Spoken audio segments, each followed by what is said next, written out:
5.6 이하 일대가 산성비라고 정의를 했습니다. 근데 이 말은 무슨 말이냐 하면, 그래서 비가 아무런 오염이 되어 있지 않은 대기 중에서도 비가 오면 일반적으로 pH가 한 5.6이 된다는 거예요. 오염되지 않은 상태에서. 그럼 오염이 되면은 pH가 어떻게 돼요? 더 내려갑니까? 올라갑니까? 더 내려가는 거야. 그래서 말 그대로 산성비가 오는 거죠. 그죠? 산성비가 계속 오는 겁니다. 그러니까 비가 많이 오고 자꾸 비가 계속 오니까 강수량이 많은 지역에서는 이런 산성의 상태의 물이 있잖아. 호수로 자꾸 들어가는 거죠. 그렇죠? 그 말입니다. 그래서 우리가 일반적으로 뭐 비 오는 거 정도야 해가지고 무시할 수 있는데, 그게 아니라 이게 시간이 지나고 계속 누적이 되고 축적이 되면 호수가 산성화된다 이겁니다. 산성화되면 그럼 나쁘냐? 산성화되면 뭐가 나빠질까? 어떤 현상이 생길까? 나빠지니까 얘기하겠지, 그지? 그렇죠? 안 나빠지면 뭐 얘기하겠나? 얘기 안 하겠지? 나빠집니다. 어떻게 나빠지느냐? 자, 우리 인간은 약간 산성이 되어도 전혀 별로 지장이 없어요. 인간이 센 동물이야, 그래서. 그런데 그 호수의 생태를 이루고 있는 그런 생태를 이루고 있는 식물하고 동물들 있죠, 그죠? 특히 식물 군락들이라든지. 그 다음에 치명적인 건 뭐냐? 물고기들이야.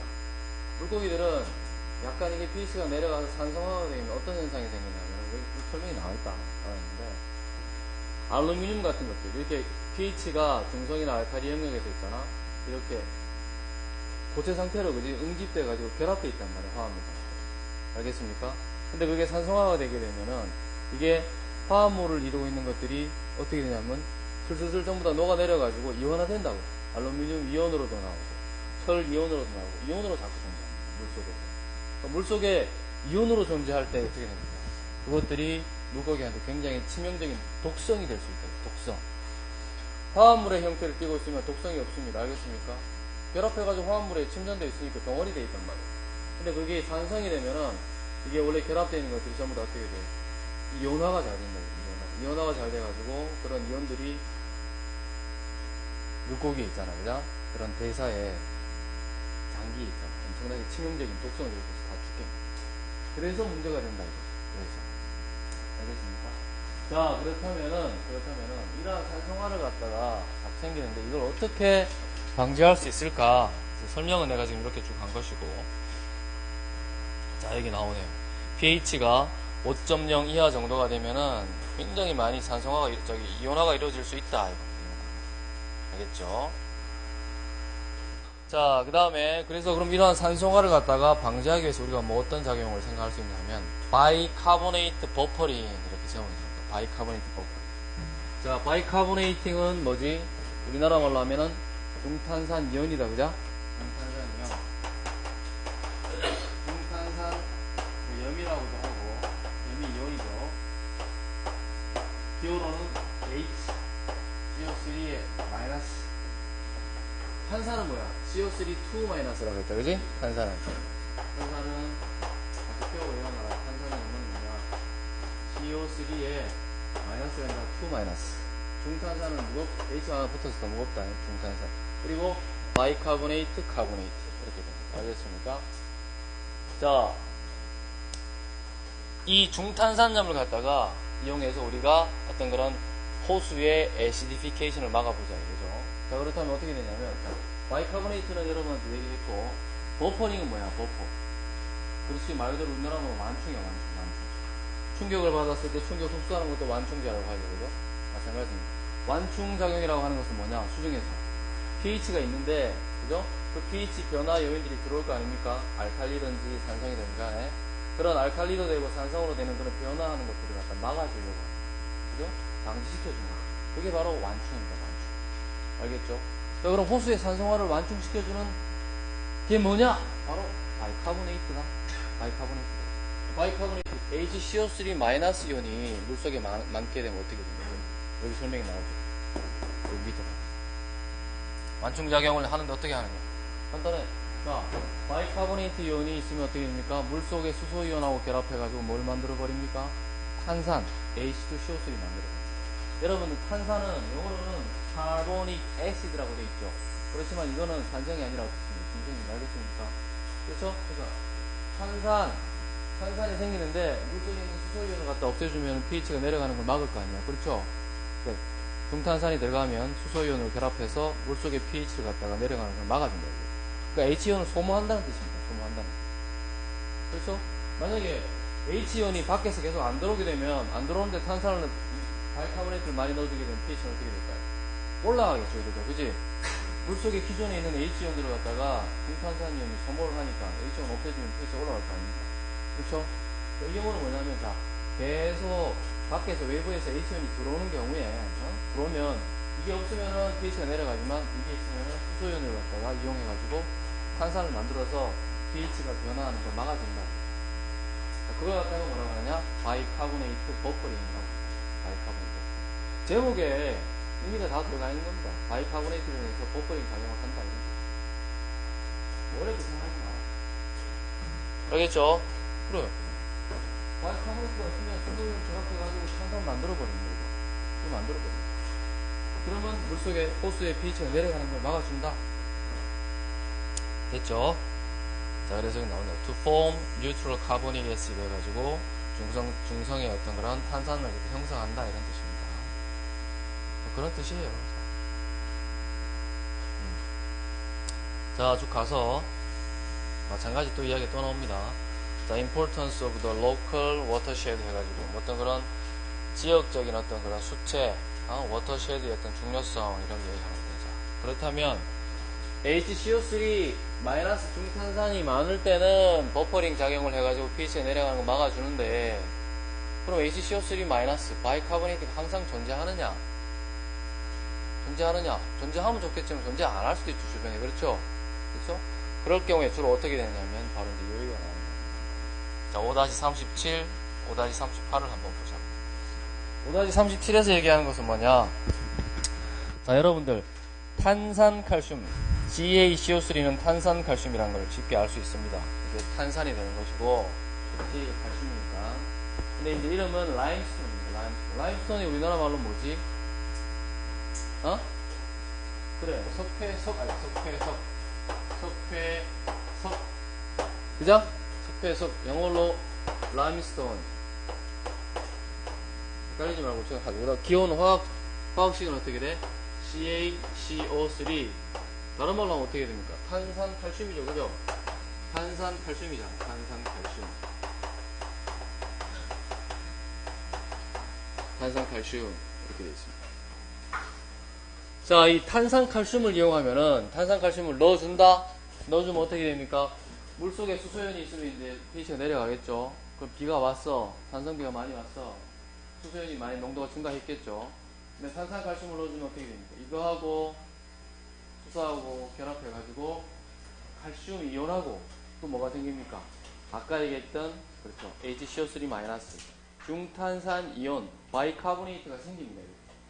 그죠? 또 이게 생기고, 이게 생기면 또 어떻게 해요? 이것도 또 수소이온하고 아까 결합을 하는 거죠. 그죠? 그래서 뭐가 생겼습니까? 최종적으로 탄산이 생긴 거지. 그지? H2CO3가 생긴 겁니다. 또 탄산이 시간이 지나면 최종적으로 어떻게 되느냐? 이산화탄소하고 물로 변한다. 알겠습니까? 자, 그래서 호수의 산성화를 막아주기 위해서 어떻게 했느냐? 탄산, 칼슘, 즉 라임스톤, 석회석 같은 것들을 갖다가 콱 박아 놔두면은 거기서 슬슬 용출이 돼가지고 수소이온하고 결합해서 카보닉 애시드를 만들어서 막아줄 수 있다. 뭐 이렇게 얘기하는 거죠. 알겠습니까? 자, 그래서 석회석도 우리가 인위적으로 많이 쓸 수 있다 이겁니다. 즉 석회석이 많이 나는 지역에 가서 석회를 많이 채광을 해. 그래가지고 호수 같은 데 넣어주면 어떻게 됩니까? 산성화를 갖다가 막아줄 수 있다 이런 뜻이 되는 거죠. 이런 반응 기절, 이런 반응 메커니즘에 반응 메커니즘 어려운 거 아닙니다. 그죠? 탄산칼슘하고 수소이온하고 결합해서 칼슘, 이게 해리가 되는 거지. 해리가 되어서 칼슘이온하고 CO3-2- 이온이 되는데 그거하고 H하고 결합해서 바이카보네이트가 생기고, 또 생긴 바이카보네이트가 또 수소이온하고 결합해가지고 탄산이 생기고 하는 거다. 자, 메커니즘 그렇고, 여러분들 석회석은 라임스톤이야. 석회석은. 그러면 이건 뭐지?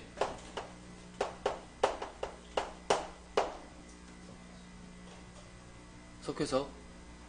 이것도 석회석이냐? 이거는 석회수? 여기 물이 어디 들어가 있노? 이건 뭐야 또?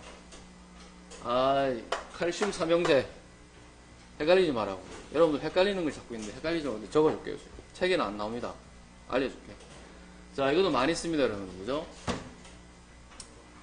영어는 잘 모르겠다. 나도 헷갈리네. 요거는 뭐냐면 CaOH2가 여러분들 많이 쓰는 석회입니다. 석회. 그죠? 석회. CaOH2. 즉, 물속에 있는 pH를 갖다가 올려주기 위해서 쓰는 게 CaOH. 이거 석회. 요거는 뭐냐? 요거는 생석회거든요. 생석회. 그죠? 생석회. 알겠습니까? 자, 그래서 요거 석회 많이 쓰죠, 그죠? 헷갈리지 마세요. 요거는 석회, 요거는 석회, 요거는 생석회. 알겠습니까? 자, 운동장에 여러분들 운동할 때 왜 이렇게 가루 뿌리지, 흰 거. 줄 끊는다고. 그건 뭐지? 그건 뭐야? 응? CaO가 되겠습니까? CaOH2가 되겠습니까? 요거죠, 요거 생석회. 알겠습니까? 산화칼슘. 자, 그 다음에 그라운드 워터, 지하수 이렇게 됩니다. 이 책 지은 사람이 지하수에 대해서 되게 전공을 했던 모양이에요. 자, 넘어갑시다. 지하수의 정의가 나와 있나? 지하수의 정의가 아마 뒤에 또 나올 겁니다. 지하수. 대수층하고 관련되는 건데 쭉 가자고. 자, 여기 나오네. 아이고, 이건 뭐, 이런 것들이 이렇게 지저분한 것들이 많이 나와.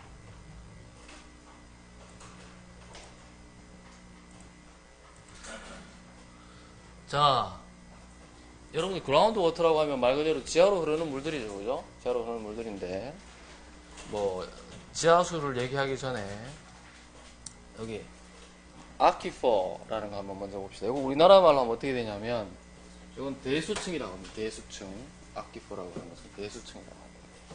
그러면, 대수층이란 게 뭐냐 하는 설명이 여기 쭉 나오는 겁니다. 알겠습니까? 자, 그림을 먼저 보고 얘기할까요? 뭐 설명들이, 용어들이 조금 나오는데, 자,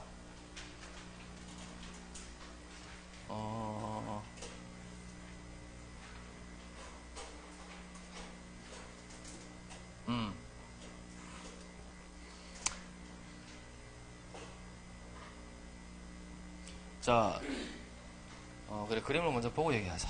아까 그라운드 워터가 나왔고, 이번에 이제 대수층이 나왔습니다. 근데 그라운드 워터의 정의는 뭐냐면, 여기는 나와 있지만, 설명을 먼저. 자, saturated 된 존에 있는 물을 갖다가 특별히 지하수라고 한다. 즉, 포화 영역, 그죠? 포화 존에 있는 물을 특별히 지하수라고 한다. 우리가 용어를 정의할 때 그렇게 한다. 지하에 있는 물 이렇게 정의하는 것이 아니라, 그죠? saturated zone, 포화된 그런 영역에 들어가 있는 물을 특별히 지하수라고 한다. 그렇다면, 포화된 영역은 어디를 말하는 것인가 한번 보자고요. 이게 토양하고 이제 물을 갖다가 안반층까지 쫙 다른 단면도입니다. 그죠? 자, 단면도인데 한번 보자고요. 위에 나무가 있고, 그 다음에 그 밑에 어떤 다른 존이 있고, 또 존이 있고, 그 다음에 confining bed는 그 안반대, 물이 통과되지 않는 그런 불투수 안반대를 얘기하는 겁니다. 그죠? 자, 나무가 이렇게 있고, 그 나무가 뿌리를 내리고 있는 지역은 뭐냐면 soil water. 여기 이제 나무가 뿌리를 내리고 있는 토양층이 되겠죠. 그죠? 토양층이 되고. 그 다음에 그 토양층에 들어가 있는 물을 특별히 soil water라고 합니다. 토양수라고 하고. 좀 더 깊게 내려가면, 자, unsaturated zone. 말 그대로 불포화된 그런 지역이 나옵니다. 근데 여기는 불포화된 지역에 존재하는 물을 갖다가 메도우스 워터라고 하는데 우리나라로 번역은 안 돼 있어요. 그냥 메도우스 워터 이렇게. 메도우스 물. 자, 그럼 불포화된 존은 뭐를 불포화된 존이라고 하느냐? 자, 토양 입자가 있고, 그죠? 그 다음 물이 있고, 그 다음에 공기가 같이 섞여 있는, 그러니까 빈 공극이 있는 그런 지역을 갖다가 unsaturated, 불포화된 지역이라고 합니다. 그 설명은 책 위에 나옵니다. 여기 위에. 내가 줄쭉 꺼놓은 게 다 나옵니다. unsaturated zone은 뭐다? saturated zone은 뭐다? 이런 것들이 다 나오는 설명이 나오는 거예요. 알겠습니까? 자, 그래서 요것이 unsaturated 된 존이 되는 것이고, 그 다음에 불포화 영역하고 그 다음에 포화 영역하고의 경계면을 뭐라고 하느냐? 워터 테이블이라고 한다. 워터 테이블이라고 하고, 워터 테이블은 우리나라 말로 자 여기 적어놨죠, 그죠? 어떻게 돼 있나? 아이고. 자, 지하수면이라고 한다. 워터 테이블. 수면이 아니라 지하수면이라고 특별히 얘기한다. 지하수면이라고 얘기한다. 알겠죠? 자, 요 그림을 보고 여러분들 뭐 개념 정리를 좀 해두기 바랍니다. 자, 나무가 뿌리를 내리고 있는 층에 존재하는 물은 소일과 토양수라고 하고, 그 다음 더 밑으로 내려가서 물과 공국과 토양이 섞여 있는 그런 지역은 unsaturated zone이라고 합니다. 즉, 말 그대로 공기가 들어가 있다는 말은 물이 더 들어갈 수 있다는 거니까 unsaturated라고 얘기하는 거죠. 그 다음 거기에 포함된 물은 자, meadows water라고 하고, 또 그 밑에 saturated 된 거하고의 경계면을 갖다가 water table, 지하수면이라고 한다. 그죠? 자, 그리고 그 경계면에 존재하는 그런 것들은 capillary fringe. 설명이 나와 있고 자, capillary fringe는 뭐냐? 뭐라고 하죠? 여기 보자. 모세관 외변이라고 한다. 그러니까 saturated하고 unsaturated 된 그 그 사이에 면 경계에 존재하는 그런 존을 갖다가 capillary fringe라고 한다. 뭐 이렇게 얘기하는 거죠. 어려워서 시험에 나오겠나? 자, 그렇다면 이제 aquifer 대수층은 뭐라고 하느냐? 대수층은 이렇게 정의를 하자는 거죠. 이렇게 정의하자. 포화된 어떤 지질학적인 층, 그런 거냐? 물이 꽤 쉽게 통과되어서 흐를 수 있는 그런 어떤 퍼미어블한 지역을 갖다가 우리가 대수층이라고 하자. 대수층이라고 하자. 그리고 특별히 대수층은 어디에 위치하고 있습니까? confining bed의 꼭대기 위에 위치하고 있다. confining bed가 어떤 거였습니까? 자, confining bed가 요거 있죠, 그죠? confining bed는 물이 통과되지 않습니다. 물이 흐르지 않습니다. 들어올 수 없어요. 그죠? non-permeable 한 겁니다. 그런 위에 층들. 요 전부 다를 얘기하는 거였죠, 그죠? 요 전부 다를 갖다가 우리가 aquifer라고 하자. aquifer, 대수층이라고 하자. 뭐 이런 정의를 하고 있습니다. 아마 나중에 여러분들 4학년 때 환경보건공학 들으면은 우리 박재 교수님 또 설명을 하실 거예요. 자, 뭐 그런 걸 간단히 설명해 주는 것입니다. 자, 요거는 조금 더 여러분들 이해를 돕기 위해서 그림을 저자가 잘 그려놨네요. 자, 물이 통과되지 않는 안반층이 있습니다. 그죠? 컨파이닝 레이어가 있고, 그 다음에 자, 물이 통과되는 쭉 흐르는 그런 그라운드 워터 층이 또 있을 것이고, 또 그 다음에 여기도 마찬가지 unconfined aquifer 대수층이 또 있는. 자, 여기 다 물이 다 흐르는 것이죠, 그죠? 그렇죠? 이런 것들을 단면으로 보여주는 것이다. 참고를 하면 되겠습니다. 자, 용어 설명이 좀 나오는데 이렇게 내가 표시한 거 이 정도만 여러분들이 조금 알아두면 되겠습니다. 자, soil water, 그 다음에 meadows water, water table, capillary fringe, 그 다음에 aquifer, confining bed, 이 정도만 여러분들이 이런 거구나 라고 알아두면 될 것 같아요. 자, 넘어갑시다. 그 다음에 porosity, 공극. 토양이 나오면 공극이 반드시 나오는데, 공극은 뭐 여러분들 생각하는 그대로입니다. 자, 정의는 어떻게 하느냐? 토양과 흙과 그 다음에 공극의 토탈 볼륨, 전체 볼륨분의 그 다음에 공극의 볼륨. 자, 공극이라고 하는 거 여기서 보이드를 뭐라고 정의할 수 있을까요, 여러분들? 응? 보이드. 보이드는 여기서 바로 물이라고도 정의할 수 있습니다. 물과 같다. 보이드는 물이다. 왜? 그 공극에 물이 들어갈 수 있으니까. 알겠습니까? 그래서 번역본이나 설명을 보면 토양과 물의 전체 있잖아요. 그지? 최적분해. 그 다음에 물의 최적을 갖다가 공극이라고 이렇게 정의하는 책도 있습니다. 근데 요 정의가 더 맞겠죠, 그죠? 말 그대로. 정확한 정의는, 자, 흙과 그 사이에 간극의 전체 볼륨 분의, 그 다음에 간극. 이게 바로 포로시티, 공극률이다. 이렇게 얘기하는 거죠. 그죠? 넘어갑니다. 자, 그 다음 여러분들 유체크 시간에 한번 배울 텐데, 배웠을지도 모르고. 하이드롤릭 그레이디언트. 하이드롤릭 그레이디언트는 말 그대로 수리학적인 경사 얘기하는 겁니다. 일반적인 경사. 자, 그럼 하이드롤릭 그레이디언트 어떻게 정의하느냐? 자, 정의는 어떻게 하느냐? 보십시오. 자, 수평거리분의 그 다음에 높이의 변화. 즉, 기호로 나타내면 L분의 델타 H. 이게 그냥 수리학적인 경사를 얘기하는 겁니다. 자, 그래서 DL분의 DH 이렇게 정의하는데 그림을 이거 배웠습니까, 여러분들? 유체학 시간에 안 배웠나? 자, 그럼 이 그림으로 한번 설명합시다. 자, 물이 흐릅니다. 지하수가 흐르는 층이 있고요. 이제 파이프라인을 또 꼽았는데, 자, 여기 지점하고의 어떤 그런 하이드롤릭 그레이디언트가 어떻게 되느냐, 어떻게 정의하느냐 하면, 이 지점하고의 수평 거리가 L입니다. 그 수평 거리 분해. 그 다음에, 잘 보세요. 자, 여기에 컨파이닝 베드가 여기 있고, 그 다음 밑에 바닥을 경계면으로 했을 때에, 그죠? 물이 흐르는 수면과 바닥까지의 거리를 갖다가 각각 H1, H2라고 정의할 수 있습니다. 그러니까 그만큼 이렇게 물이 비스듬하게 흐르면 그 차이가 생기는 거죠. 그죠? 그 차이가 바로 위에 들어가는 델타 H가 된다. 이겁니다. 그냥 간단하게. 그래서 L분의 델타 H라고 여러분들이 기억하면 되겠습니다. 수면차 이렇게 보면 돼요. 수평 거리분의 수면차. 그게 바로 하이드롤릭 그레이디언트다. 네. 네, 그렇게 얘기하는 겁니다. 자, 자, 그래서 그림 5-28에 나타난 것처럼 요 거리 L분의 델타 H1, 그러니까 델타 H가 H2 마이너스 H1이 되겠죠. 그죠? 요렇게 정의할 수도 있고. 그 다음 그림 5-9는 29는 뭐냐 하면은 뭐 같은 얘기가 되겠습니다만은, 자, 이퀴포텐셜 라인 해가지고 우리나라 말로는 등수압선입니다. 즉, 수압이 같은 그런 라인이 되는 거죠. 그러니까 물은 지금 왼쪽에서부터 오른쪽으로 쭉 흘러갑니다. 흘러가는데, 물은 이렇게 쭉 유선이 흘러갑니다. 근데 이렇게 점선으로 된 지점들을 등수압선이라고 한다 이거죠. 그죠?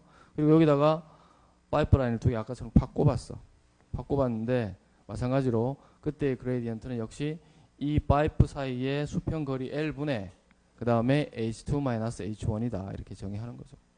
그죠? 단 조건은 뭡니까? H2는 반드시 H1보다 큰 거죠. 그죠?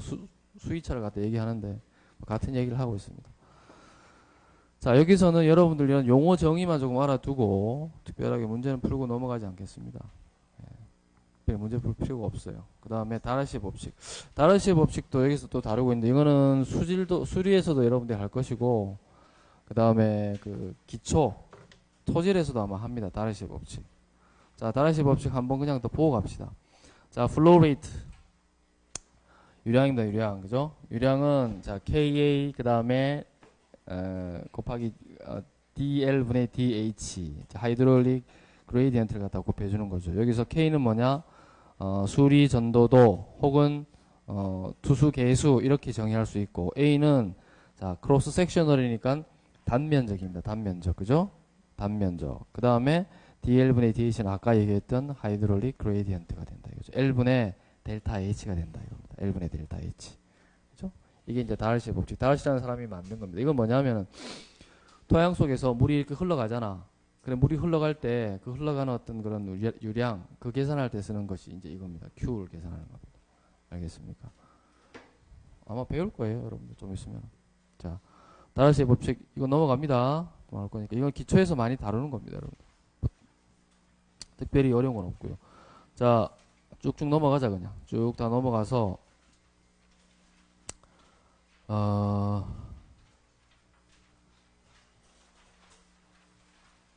컨테미넌트 트랜스포테이션이라든지 지체 계수 이런 것들도 다 넘어가겠습니다. 넘어가고 몇 페이지까지 넘어가냐면은 이것도 다 상하수도 시간에 다 나옵니다. 자, 이런 것들을 다 할 시간이 없고 요거만 좀 보고 갑시다. 어디까지 가냐 하면은 책 그 255페이지. 자, 컨테미네이션 컨테미넌스 인 그라운드 워터 해가지고 지하수에서의 오염 물질 요거에 대해서만 조금 보고 갑시다. 자, 그렇다면 지하수를 갖다 이용 많이 하죠, 그죠? 예전엔 이용 많이 안 했는데 우리가 지금 여러분들 웬만한 그런 생수들은 다 지하에서 퍼올리는 겁니다. 지하에서. 그러니까 지하수를 이용해서 지하수를 퍼올려서 쓰기 때문에 지하수에 여러 가지 어떤 그런 유해한 오염 물질들이 있으면 거기에 대한 모니터링을 잘 해야 되겠죠, 당연히. 그죠? 거기에 대해서 이제 얘기를 하는 겁니다. 자, 그렇다면 책 256페이지에 나와 있는 테이블 5-13 대표적인 우리가 주의해야 되는 그 다음에 자주 이렇게 발견이 되는 지하수의 오염물질, 대표적인 해저더스한 오염물질들은 어떤 것들이 있는가, 이걸 조심해야 될 것들. 자, 일반적으로 우리가 음용수 기준이 있으니까 그 음용수 기준에서 지정한 어떤 그런 오염물질들의 농도를 맞추면 되는 것이죠. 그죠? 자, 요거는 이제 미국의 경우가 되겠습니다만은 주로 대표적으로 나오는 것들이 어떤 것들이냐, 여기 나와 있습니다. 나와 있고, 이런 것들에 대한 어떤 제거율을 갖다 우리가 많이 봐야 되겠죠. 그죠? 즉, 이러한 것들을 잘 제거할 수 있는 기술이 어떤 것이냐, 그 다음 이러한 것들을 잘 모니터링 할 수 있는 기술이 어떤 것이냐, 여기 이제 주의를 해야 되는데, 뭐 여러분들 이걸 한꺼번에 외우려고 하면 한정이 없고, 쭉 한번 읽어보고 넘어갑시다. 흔히 많이 보이는 것들이다. 자, 트리클로로에틸렌, 그 다음에 납, 그 다음 테트라클로로에틸렌, 벤젠, 톨루엔, 크롬, 아연, 그 다음에 메틸렌 클로라이드, 뭐 이런 것들. 알제닉이 뭐죠? 비소, 그래, 비소. 그 다음에 카드뮴, 망간, 클로로포름, 그죠? 뭐 이런 것들이 다 나온다. 이런 것들이 발견이 되고, 이런 것들을 갖다가 우리가 반드시 제거를 해야 된다. 바리오도 나오고, 니켈도 나오고, 그 다음에 벤젠, 톨루엔, 뭐 자일렌, 크실렌을 이렇게 얘기했죠, 그죠? 뭐 자일렌인데 크실렌 이렇게 읽는 사람도 있고, 자일렌, 페놀 이런 것들이 다 나온다.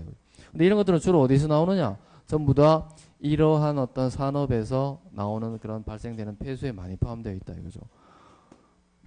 뭐 금속 도금 폐수, 그 다음에 드라이 클리닝, 염색 폐수, 그 다음에 광산을 채광할 때 이런 것들도 같이 나온다. 그런 것들이 나와 있다. 자, 넘어갑시다. 자, 그 다음에 자, 용어가 나옵니다. 자, 지하수를 하는 사람들, 그 다음에 여러분들이 환경 관련된 학회라든지 이런 데 주로 이제 갈 기회가 있을지도 모르겠는데 한번 가보면은 발표를 하면 이런 용어들이 나옵니다. 뭐냐? NAPL, 그죠? 뭐 NIPD가 아니고, 여러분들 미국 드라마에서 나오는 NIPD가 아니고 NAPL이다, NAPL. NAPL이라는 말이 나오는데 그게 무슨 말이냐? 자, 이 정도 여러분들 알아둘 필요가 있겠죠, 그죠? 자, 이건 뭐냐? 말 그대로 Non-Aqueous Phase Liquid 해가지고 앞에 대가리 있다 딴 거야. NAPL, 그죠? 그러니까 Aqueous Phase, 수용액 상태가 아닌 이런 뜻입니다. 비수용액 상태의 액체 이런 뜻입니다. 말이 좀 우리나라 말하면 이상한데 그냥 그대로 외우세요. NAPL 하면은 Non-Aqueous Phase의 리퀴드다. 근데 이 NAPL에서도 그럼 어떤 종류가 있느냐? DNAPL이 있고 그 다음에 LNAPL이 있다. D는 뭐냐? 덴스한 거다. D는 덴스한 거다. 그러니까 농도가 높은 거. 그 다음에 L은 뭐냐? 라이트한 거다. 반대 개념이 되겠죠, 그죠? 자, 그러면 NAPL은 자, Non-Aqueous Phase Liquid인데 그럼 이 NAPL의 제일 기본적인 특징이 뭐겠습니까? 물에 잘 섞이지 않는다. 물과 잘 믹싱이 되지 않는다. 이런 뜻입니다. 알겠습니까? 금방 떠오르는 게 뭐가 되는 기름 같은 것들이잖아요. 그죠? 기름 같은 것들은 물과 잘 섞이지 않죠. 그러니까 지하수에 존재하는 것들은 중금속 아니면 대부분 다 이런 NAPL 계통의 것들이 많다. 이겁니다. 자, 구체적으로 이그젬플을 보자. 자, DNAPL, 그럼 덴스한 거, 농도가 높은 거, 그 NAPL은 어떤 것이 있느냐? 여기 나옵니다. 솔벤트. 솔벤트 여러분 세탁소에서 많이 쓰는 거죠. 그 다음에 뭐 용지가, 페인트 같은 거 복귀해낼 때 쓰는 그런 솔벤트입니다. 자, 트리클로로에틸렌, 아까 얘기했던 테트라클로로에틸렌, 그 다음 한참 문제가 되는 PCB, 폴리클로리네이티드 비페닐 해가지고 PCB입니다. PCB는 주로 어디에 들어가니? PCB 많이 들어봤지? PCB를 없애야 됩니다. PCB 나오면 PCB 어디에 들어가노? 응? 여러분들 PCB가 어디에 들어가 있어요? 여러분들 이 휴대폰에도 들어가 있고 저런 전자제품들 있잖아요. 그죠? 전자제품에 다 들어가면 TV 특히 이런 거 프로젝트 그죠? 어떤 그런 가전제품에 절연용으로 쓰이는 그런 약품 케미컬입니다. PCB. 자, 그래서 가전제품 그냥 버리지 말라고 하죠. 그죠? 가전제품 그냥 버리면 이런 PCB가 그냥 바로 노출되는 겁니다.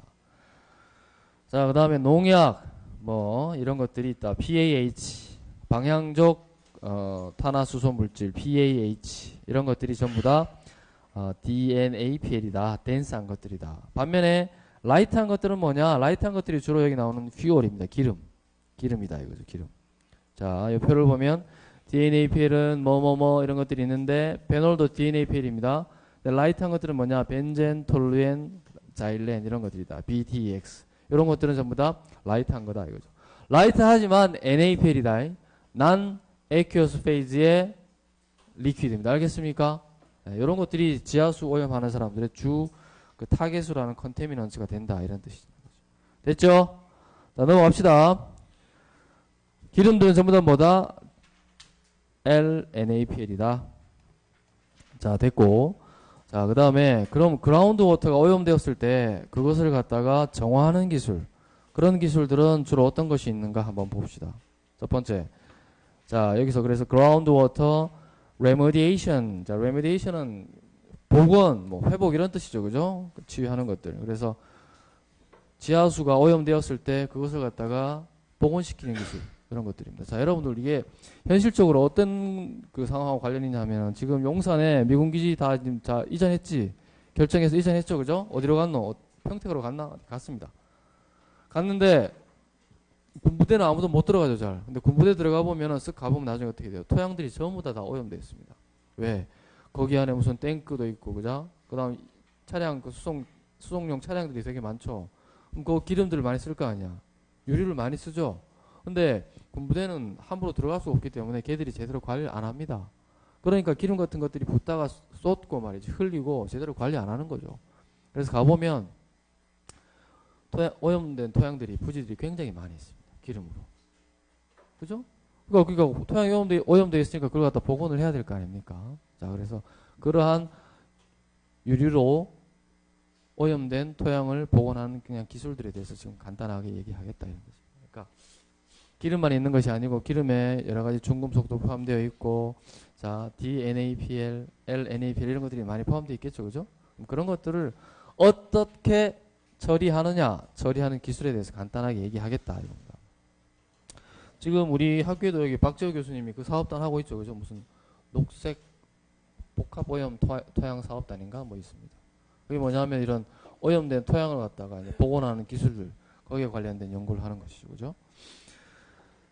자, 첫 번째, 컨벤셔널 펌프 앤 트리트 시스템이다. 몇 가지가 나오는데 하나, 이게 컨벤셔널 펌프 앤 트리트, 그 다음에 SVE, 그 다음에 뭐 개량된 SVE 몇 개 나오면 인사이츄 몇 개가 있어요. 그냥 금방 끝납니다, 여러분. 들어보세요.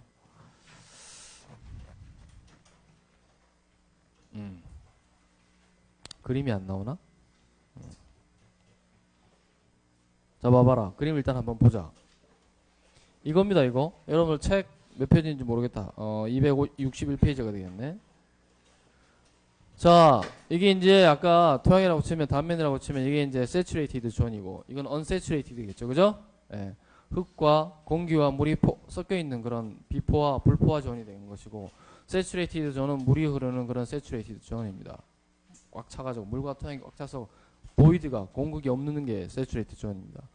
그러면 이제 그 기름들이 쭉 흘러가지고, 그지? 이렇게 오염이 되어 있단 말입니다. 이렇게. 중간에 들어가 있어요. 그럼 이렇게 기름이 중간에 쑥 들어가 있는 거, 이걸 어떻게 처리하냐, 이겁니까? 그죠? 어떻게 처리할까요? 너무 어렵게 생각하지 말자고요. 어렵게 생각한다고 답이 나오는 거 절대 아니지. 자, 그래서 이제 이런 경우에 처리하는 방법인데, 여기 나온다. 컨벤셔널한 뜻은 재래적인 거야. 그냥 펌프 앤 트리트, 펌핑 하는 거야. 쭉 꼽아가지고, 그지? 거기에 파이프 쭉 꼽아. 그 다음에 펌프를 집어넣어가지고 쫙 빨아당깁니다. 그러면 오염된 흙이라든지 기름, 그런 것들이 섞여가지고 한꺼번에 쫙 올라오겠죠, 그냥. 그죠?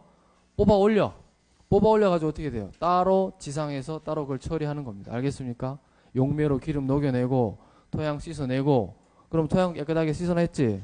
씻어낸 토양은 다시 복원시켜주고, 그 다음에 그 시커멓게 나온 더러운 것들 어떻게 해요? 다른 기술로 처리하는 겁니다, 또. 그게 바로 그냥 재래적인 펌프 앤 트리트 방식이다, 이거죠. 그런데, 말 그대로 컨벤셔널한 거니까 어떻게 돼요? 아, 이거 해보니까 너무 비용도 많이 들고 쉽지 않더라, 이겁니다. 알겠습니까? 그렇죠? 왜? 일단 뽑아 올리는데 비용이 많이 들 것이고, 그렇지? 그 다음 뽑아 올리게 되면 그 안에 뭐가 생기노? 빈 공간이 생길 거 아니야. 빈 공간이 생기는데 그냥 그게 가만히 있겠습니까? 아니죠? 다른 어떤 지하수가 차든지, 아니면 함물이 생기든지, 여러 가지 또 다른 현상들이 생기겠죠. 그렇죠?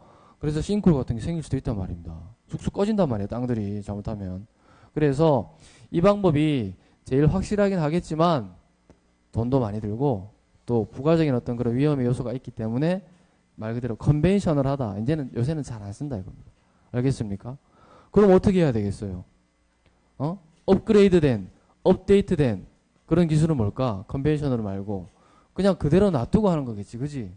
그냥 그대로 놔두고 하는 게 업그레이드 된 거다. 그렇잖아, 상식적으로 생각했을 때. 거기에 대해서 이제 얘기한다 이거. 어떻게 하는 거냐?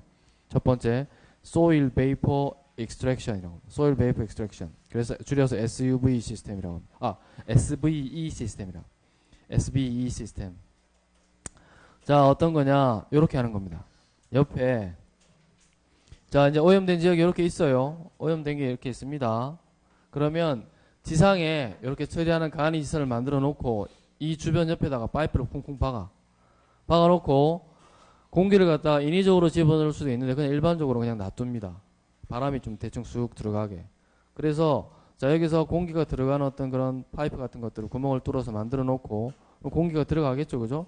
공기가 들어가서 이게 지하수가 이렇게 흐른다고 치면 오염된 것들이 쭉 따라서 이렇게 이동을 할 거라는 거죠. 이동을 합니다. 그러면 이동을 해서 쭉 이쪽에 자연스럽게 들어올 수 있게 만들어 놓는다 이거죠. 만들어 놓고 여기서 펌프를 이용해서 올리고 그 다음에 대충 여기서 처리해서 해결하는 것들. 알겠습니까? 그러니까 인위적으로 여기서 아까처럼 빡 다이렉트로 꼽아가지고 이걸 전부 다 확 뽑아 올려가지고 그지 처리하는 것이 아니라 주변에 쭉 파이프들 여러 개 꼽아놓고 물의 흐름에 맞게끔 쭉 파이프를 꼽아놓고 쭉 공기를 대충 흘려줍니다. 흘려주면은 오염 물질들이 쭉 이렇게 이동을 하겠죠, 그죠? 이동해서 나오는 것들을 갖다가 그것들만 이렇게 딱 별도로 따로 뽑아내가지고 그 다음에 정화시키는 처리 시설에서 처리해서 해결하는 것. 이게 바로 soil vapor extraction이라고 한다. 알겠습니까? 자, 이런 거 있고. 자, 그런데 해봤더니 뭐 이것도 잘 처리가 되는 경우도 있고 또 효율이 또 잘 안 되는 경우도 있는데 그럼 좀 더 효율을 높여보자. 높이기 위해서 어떻게 하느냐? 특별한 거 없어요. 비슷한데 이번에는 여기다가 아까는 그냥 공기가 자연스럽게 들어가게끔 만들어놨는데 이거는 그게 아니고 야, 안 되겠다. 공기를 확실하게 좀 더 넣어주자. 박아주자 이거지.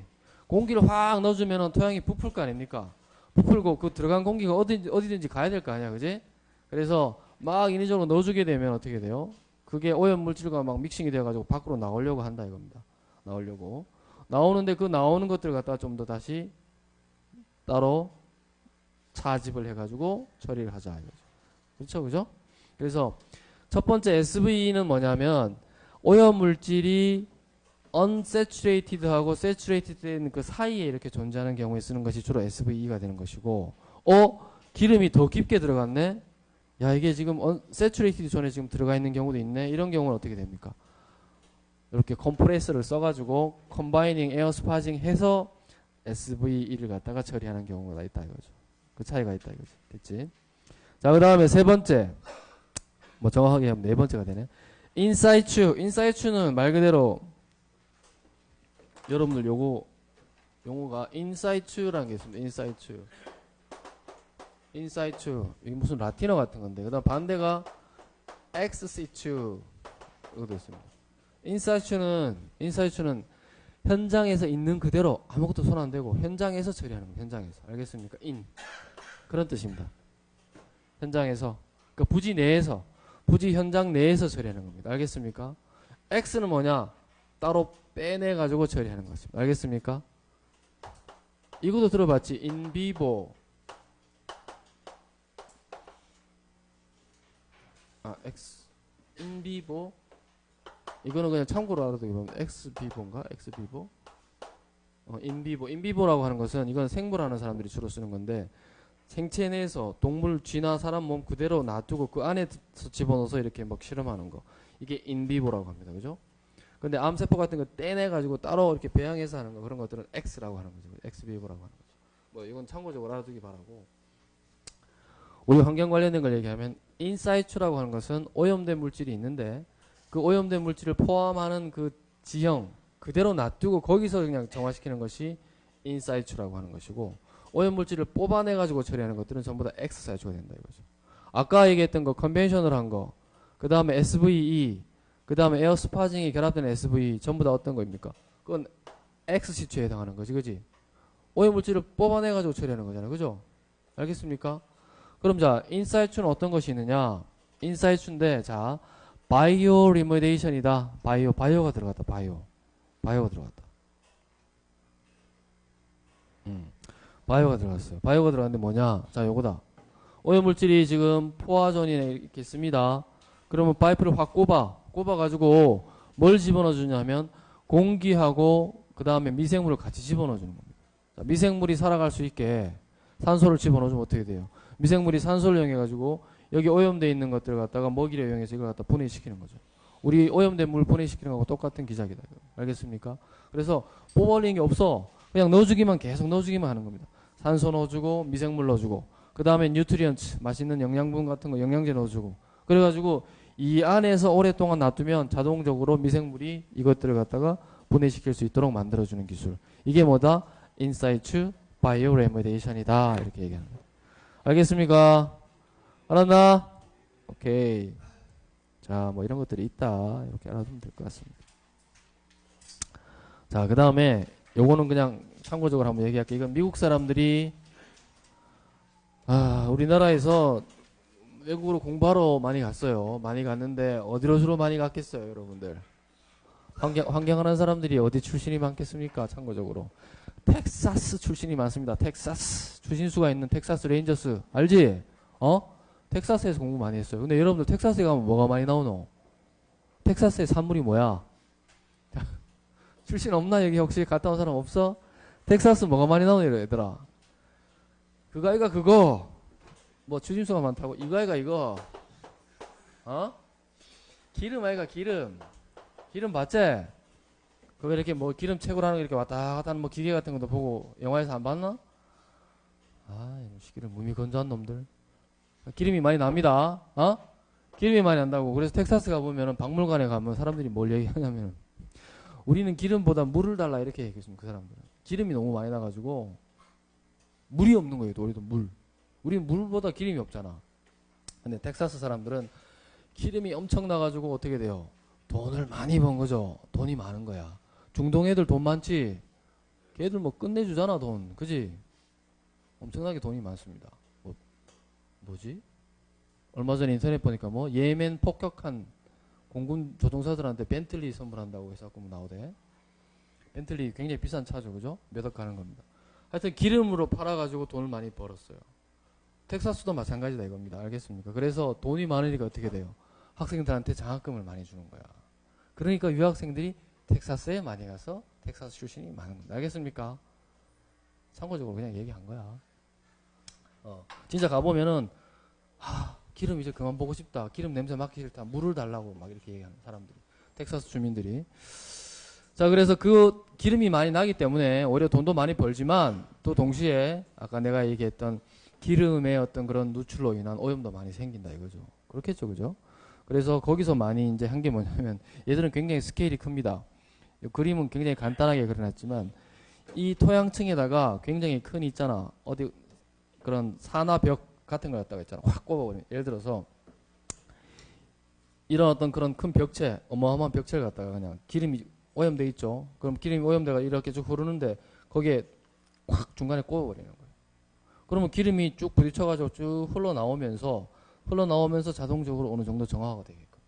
그게 뭐냐? 여기 나온 것처럼 permeable reactive barrier다. 말 그대로 얘기하면은 자, 투수성의 반응 벽체다 이겁니다. 투수성 반응 벽체 PRB가 되는 거죠. permeable reactive barrier. 그러면 그냥 벽만 꼽아 놓습니까? 그게 아니라 이 permeable reactive barrier에 말 그대로 reactive 반응성을 주는 겁니다. 여러 가지 갖다 뭐 이렇게 약품을 넣거나 주로 이제 여기 나오는 철이온을 집어넣는 거죠. 염가철. 철을 집어넣습니다. 철을 집어넣으면 이 오염물질들이 쭉 흘러가면서 있잖아. 이 permeable variable reactive variable을 통과하면서 어떻게 되노? 어느 정도 정화가 된다 이거죠. 알겠습니까?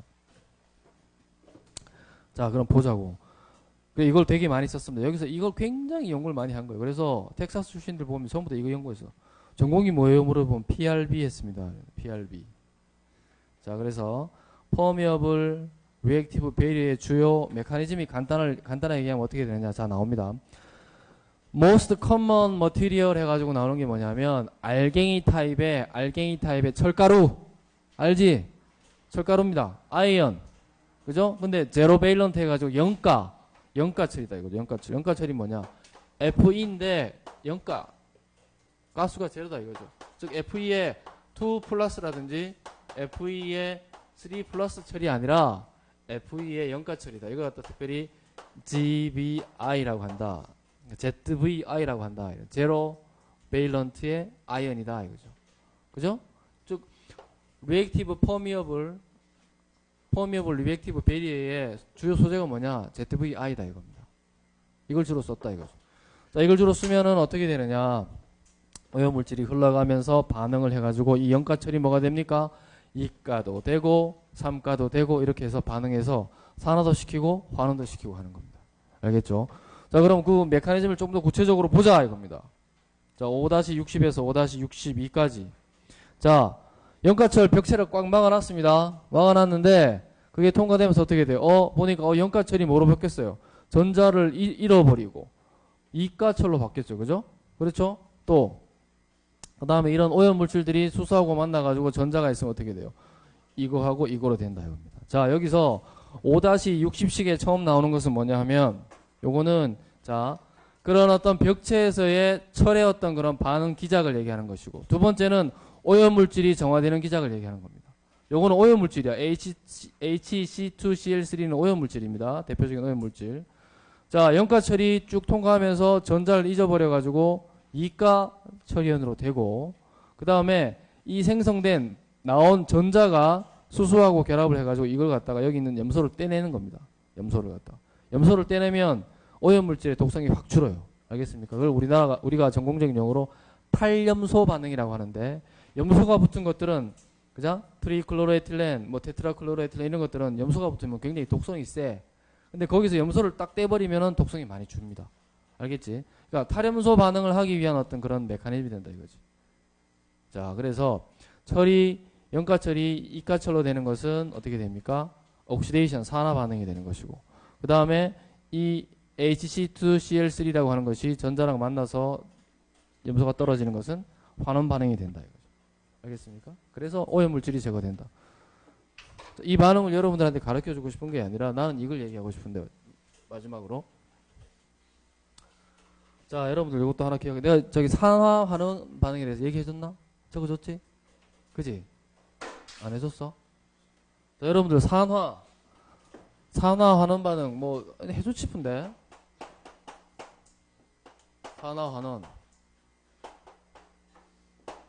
자, 산소하고 결합하면 뭐가 되노? 어떤 물질이 산소하고 결합하면 그 무슨 반응이 되노? 어떤 물질은 어떻게 된 거야? 산화된 거야? 환원된 거야? 산소하고 반응하면 산화된 거지, 그지? 그렇잖아. 예를 들어서 C가 유기물질이 산소하고 반응해서 뭐가 돼? CO2가 되잖아. 그럼 C는 이게 어떻게 된 거야? 산화된 거야? 환원된 거야? 산화된 거지. 산소하고 반응했으니까. 그죠? 그러면 산소가 떨어지면 환원된 거지. 됐어요. 됐지? 자, 그럼 어떤 물질이 유기물 R이라고 하자. 어떤 물질이 염소하고 결합해. 그럼 이거는 어떤 물질 R이 산화된 거야? 환원된 거야? 산화환원. 뭐고? 산화된 거지? 이게 R 예를 들어서 이거 박테리아라고 생각해봐. 아주 나쁜 놈. 박테리아가 염소 살균 해가지고 죽었잖아. 그럼 이놈 어떻게 된 거야? 산화된 거지, 그지? 그렇지? 그럼 염소가 떨어지면 환원된 거지, 반대로. 또 질문. 그럼 어떤 물질이 있다? 이게 전자랑 결합했어. 그럼 이거 어떻게 된 거야? 산화된 거야, 환원된 거야? 전자랑 결합했다고, 전자. 환원이지, 환원. 됐나? 자, 어떤 물질이 수소랑 결합했다. 이거 산화야, 환원이야? 환원이지? 알겠어? 내가 정리해 줄게, 그래서. 여러분들 산화 환원에 대해서 엄청나게 많이 얘기하는데 물어보면 다 틀려요. 보자. 자, 산소, 염소, 수소, 전자, 이 네 가지만이라도 좀 제대로 잘 알면 좋겠다. 딱 잘라라. 자, 산화, 환원 이렇게 해서 표를 그리면 되겠지, 그지? 자, 산소하고 결합하면은 산화다. 알겠나? 결합은 동그라미. 뭐 탈리, 탈착은 편의상 꽃표라고 하지, 알겠지? 자, 그럼 산화는 어떻게 돼? 산소랑 결합한 거다, 그지? 염소랑 결합한 거다. 했어? 이렇게 그려놓으면 알기 쉽지? 기억해라, 알겠나? 어? 산소, 염소는 결합하는 게 산화되는 거야. 수소하고 전자는 결합하는 게 환원이다, 알겠지? 키만 알면 되죠, 그죠? 산소하고 염소하고 결합할 때가 산화. 수소하고 전자는 결합할 때가 환원. 됐나? 왜 헷갈려? 뭐 이상하나? 아, 이거 결합 반대. 탈리, 탈착. 떨어지는 거. 네, 글씨가 그래서 탈리, 탈착되는 거. 결합이 아니라 탈착이라고 쓸까? 알겠습니까? 자, 그래서 봐라, 그러면은. 자, 연가철인데, 여기서 전자가 떨어져 나가. 전자가 떨어져 나가니까 이게 플러스가 될까, 이거, 그죠? 전자가 떨어져 나가니까. 그럼 전자가 떨어지면 어떻게 되노? 산화야, 환원이야? 전자가 떨어지면 어떻게 됐노? 아이고. 아, 이거 헷갈리게 써놨구나, 내가. 수소하고, 그렇지, 결합하면 환원. 전자하고 결합하면, 맞네, 환원. 맞네. 맞다. 요거 잘 외우기 바랍니다. 잘 기억하기 바랍니다. 알겠습니까? 이렇게. 자, 그래서 요거는 무슨 반응이냐? 이거 무슨 반응이야? 철이 전자를 잃어버린 겁니다. 산화야, 환원이야? 전자를 잃어버리면? 그래, 여기 있잖아. 그 다음에 밑에 봐라. 어떤 물질이 수소하고 결합했지? 결합했잖아. 수소하고 결합한 건 뭐야? 환원 아이가, 환원. 누가 또 산화라 하노? 내 놀리려고 하지. 자, 요거 잘 기억하기 바랍니다. 알겠습니까? 그 다음에 또 하나 더 있죠? 전자수가 증가하면 어떻게 돼요? 산화예요, 환원. 이건 산화지, 그지? 예를 들어 3가에서 5가가 되고 이런 것들. 1가에서 3가 되고 이런 것들, 그죠? 그런 것들은 산화가 된다. 알겠습니까? 그렇잖아. 그러니까 봐라. 0가에서 철이 플러스 1화 됐잖아. 산화수가 증가했지? 그러니까 이건 산화된, 산화. 또. 알았어. 이거 하나 안 써줬는데 하나 더 추가해라, 보너스로. 알겠습니까? 산화수가 증가하면은 산화된다. 산화수가 감소하면 환원이다. 됐지? 그래. 다 했다, 이제 다 했다. 조금만 참아. 자, 그 다음에 이제 그 외 기타들 이렇게 나옵니다. Other remediation technology 해가지고 다른 것들 어떤 것들이 있느냐? 자, 여기 보면 자, enhance는 더 강화된 거죠, 그죠? solubilization, mobilization 테크닉. 그러니까 좀 더 강화된 용해, 그 다음에 mobilization 이동. 아까 SVE를 좀 더 강화시킨 그런 것들이겠지, 그지? 좀 더 많이 녹이고 좀 더 이동성을 좋게 한 것들, 그런 것들이 있을 수 있고, 또 thermal disruption, 열탈착. 열을 막 주게 되면 잘 분리가 되면, 즉 잘 기화가 되겠지, 그지? 그런 것들. 그 다음에 steam extraction 이런 것들을 써서 할 수도 있다. 그 다음에 한참 유행했던 게 이겁니다. electrokinetic process. 동전기적인 처리 방법들. 어디냐? 전기장을 주어가지고 표면의 어떤 특성을 많이 바꾸어서 오염물질을 많이 이동시켜가지고 처리하는 것들. 이런 것들이 될 수 있다. 또, 자, 여러분들, 내가 지난 시간에 뭐 다음에 또 얘기하겠지만, 처리하는 기술은 크게 물리적, 화학적, 생물학적 세 개로 나눌 수 있죠. 근데 각각의 기술 하나를 가지고 있잖아. 강화시킬 수도 있지만은 요새는 어떻게 되냐면 물리, 화학, 생물을 전부 다 하이브리드, 차도 하이브리드가 나오듯이, 그죠? 기술도 하이브리드 기술, 컴바인 기술이 많이 대세입니다. 알겠습니까? 그래서 그러한 어떤 컴바인한 기술들을 갖다가 쓴다. 근데 바이오틱, 어떤 그런 생물에 관련된 기술이냐, 아니면 그 다음에 어바이오틱, 무생물에 관련된 것이냐, 뭐 이런 것들에 관련 것, 그죠? 또 예를 들어서 자, 파이토레모데이션이라고 하죠. 파이토는 뭐냐? 파이토 뭡니까? 식물을 심어요. 식물을 거기다가. 식물에 의해서 처리하는 것들을 파이토레모데이션이라고 합니다. 그 다음 바이오스파징, 미생물 넣어주는 거. 또 바이오필트레이션, 아까 퍼미어블 베리어에다가 미생물 같은 거 많이 심어놓고 철뿐만이 아니라 그걸 통과시키면은 산화도 되고 환원도 되면서 또 미생물이 또 많이 먹을 수 있는 그런 것들 얘기하는 거다. 그죠? 알겠습니까? 또 sequential aerobic anaerobic, sequential anaerobic aerobic, 그러니까 연속적인 혐기 호기, 혐기도 했다가 호기도 했다가 전부 다 이게 전부 다 바이오틱 관계된 거죠, 그지? 바이오틱 관계된 이런 것들이 있다 이렇게 얘기하는 겁니다. 알겠습니까? 자, 그래서 워터 폴루션은 자 요거로 마무리하도록 할게요. 됐죠? 자, 오늘 그래서 레모데이션 테크놀로지 하고 그 다음에 간단한 걸 얘기했고 그 다음부터는 이제 5장 끝났고 6장으로 들어갑니다. 6장 들어가는데 다음 시간부터는 6장은 좀 더 자세하게 여러분들하고 같이 할 예정입니다. 알겠습니까? 자, 여러분들 6장을 잘 기억을 해야 합니다. 워터 퀄리티. 건설 환경 하는 공학도로서 있지. 워터 퀄리티 컨트롤 하는 게 굉장히 중요하다 이겁니다. 알겠습니까? 기본적으로 여러분이 배웠던 그런 기초적인 지식에다가 자, 그렇다면 우리가 컨스트럭션 관련돼 가지고 인바이러멘털에서 어떤 그런 실질적인 물을 다루는 기술들 이 어떤 것들이 있는가 이런 것들 여러분들이 이제 배울 거예요. 알겠죠? 자, 그럼 오늘은 여기까지 하도록 합시다. 잠깐만요.